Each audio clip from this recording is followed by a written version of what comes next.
So hello ভাই brother, so welcome to the our channel. তো বলো কেমন আছো তোমরা? আশা করি অনেক বেশি ভালো আছো। তো গাইস, আবারও আপনাদের মাঝে নতুন একটি গল্প নিয়ে চলে আসলাম। আর আজকের গল্পটির নাম হলো তওবার শক্তি এবং এটা একটি ইসলামিক গল্প। তাহলে চলুন না বেশি কথা না বলে ভিডিও শুরু করা যাক।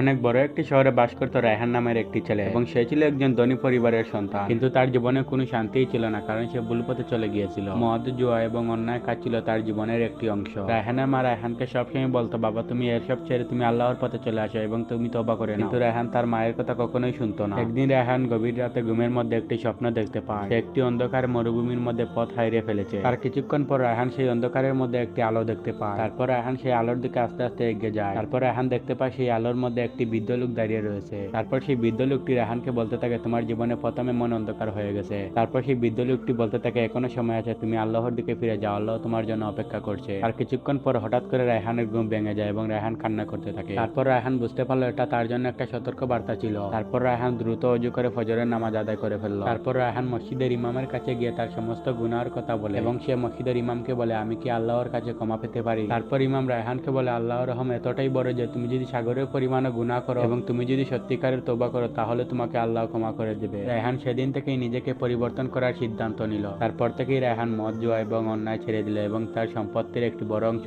গরিবদের মাঝে বিলিয়ে দিল। তারপর থেকে রায়হান প্রতিদিন 5 ওয়াক্ত নামাজ আদায় করা শুরু করলো এবং কি রায়হান প্রতিদিন কুরআন শিখতে আরম্ভ করলো। তারপর থেকে রায়হান ধীরে ধীরে একজন সৎ মানুষ হয়ে উঠলো। একদিন রায়হানের মা রায়হানকে বলল, বাবা আজকে আমি অনেক বেশি সুখী, কারণ তুমি সমস্ত খারাপ কাজ ছেড়ে তুমি আল্লাহর পথে চলে এসেছো। তারপর রায়হান তার মায়ের মুখের দিকে তাকিয়ে বলে, মা আমি বুঝেছি পৃথিবীর সুখ সাময়িক সময়ের জন্য হলো, আল্লাহ তাআলার রহমত চিরস্থায়ী। এই গল্প থেকে আমাদেরকে একটাই শিক্ষা দেয়, আল্লাহ তাআলার দরজা কখনোই বন্ধ হয় না। আমরা যদি পাহাড় পরিমাণ গুনাহ করার পরও যদি আল্লাহর কাছে তওবা করি তাহলে আল্লাহ তাআলা আমাদেরকে মাফ করে দিবে। তো গাইস, এই তো ছিল আমাদের আজকের ভিডিওটা আপনাদের কাছে কেমন লেগেছে সেটা কিন্তু অবশ্যই কমেন্টে জানাবেন। আর নেক্সটে আপনারা কি ধরনের গল্প দেখতে চান সেটা কিন্তু অবশ্যই কমেন্টে জানাবেন। আর ভিডিওটা যদি আপনাদের কাছে ভালো লেগে থাকে অবশ্যই ভিডিওতে একটা লাইক করে দিবেন। আর এরকম অসাধারণ সুন্দর গল্প পাওয়ার জন্য অবশ্যই চ্যানেলটাকে সাবস্ক্রাইব করে রাখতে হবে।